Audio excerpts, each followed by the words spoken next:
দেশকে করেছিল সন্ত্রাসের স্বর্গরাজ্য। হাজারো গুণ, অসংখ্য ধর্ষণ, সরকারি সম্পদ লুট, রাষ্ট্রীয় সন্ত্রাস, এসবের সাক্ষী বাংলাদেশের মানুষ। এগুলো আমাদের সামনে এখন আছে। শুধু তাই নয়, চাঁদাবাজি আর টেন্ডারবাজি ছিল তাদের রাজনীতির মূল হাতিয়ার। আসসালামু আলাইকুম ওয়া রাহমাতুল্লাহি ওয়া বারাকাতুহু। আশা করি আল্লাহ তাআলার রহমতে সবাই ভালো আছে। বন্ধুরা, আজকে আমরা আলোচনা করব পিআর পদ্ধতি নিয়ে। পিআর পদ্ধতির পূর্ণরূপ হলো প্রপোর্শনাল ইলেকটোরাল রিপ্রেজেন্টেশন। এই পদ্ধতিতে যে দল যত পার্সেন্ট ভোট পাবে সংসদের সেই অনুপাতে তার আসন পাবে, অর্থাৎ 30% ভোট মানে 20% আসন। কি হলো প্রকৃত নির্বাচনের ফলাফলের প্রতিচ্ছবি। যার পদ্ধতির সুবিধা অসংখ্য আছে, মধ্যে অন্যতম প্রতিটি ভোটের সমান মূল্য থাকে। তো দলগুলো সংসদে প্রতিনিধিত্ব পায়, সংসদে ভারসাম্য সৃষ্টি হয়, একক আধিপত্য ভেঙে যায়। বড় কথা হলো জনগণের প্রকৃত মতামত প্রতিফলিত হয়। একটু আগের নির্বাচনে ফিরে যায়, 2008 সালের নির্বাচন। তথ্য বলছে আওয়ামী লীগ পেয়েছিল 49% ভোট, আওয়ামী লীগ মহাজোট, কিন্তু আসন পেয়েছিল 230টি।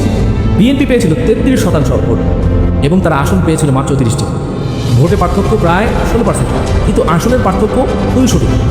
এটি যে প্রকৃত নির্বাচনের প্রতিফলন। শুধু 8 সাল নয়, বাংলাদেশের বিভিন্ন নির্বাচনে এই অসামঞ্জস্যতা চোখে পড়ে। বিএনপি অল্প কিছু ভোট পেয়ে বিপুল আসন দখল করেছে, আবার কখনো আওয়ামী লীগ বিপুল আসন দখল করেছে অল্প কিছু ভোট পেয়ে। এখনই প্রয়োজন পিআর পদ্ধতি। কিন্তু আশ্চর্যের বিষয় হলো, আজকে যখন জনগণ পিআর দাবি করছে, তখন বিএনপি এর প্রকাশ্য বিরোধিতা করছে। সেটা তো পরিষ্কার, আমরা পিআর পদ্ধতিতে চাই না। আমরা তো আগেই বলেছি। তাদের যুক্তি পরিষ্কার, পিআরে গেলে তারা একক আধিপত্য বিস্তার করতে পারবে না, তাদের চিরাচরিত ভাওতাবাজির রাজনীতি টিকবে না। প্রশ্ন হলো বিএনপি কেন এত ভয় পাচ্ছে?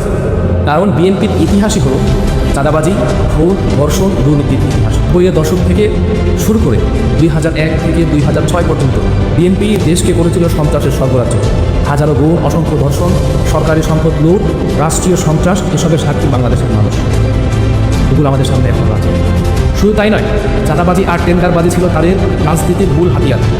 দেশের সাধারণ মানুষ যখন নিরাপত্তাহীনতায় ভুগছিল, পীর নেতারা ভোগ বিলাসে দেখেছিল। এখন তারা আবার নতুন করে ক্ষমতায় আসতে চায়, কিন্তু জনগণের কাছে তারা জনপ্রিয়তা হারিয়ে তারা জানে পিআর পদ্ধতির নির্বাচন হলে তাদের আসল অবস্থান ফাঁস হয়ে যাবে। বিএনপি চায় সেই পুরনো পদ্ধতি, যেখানে একক দলের আধিপত্য চলবে, আবারও সেই হাসিনার মতো ফ্যাসিস্ট তৈরি করবে।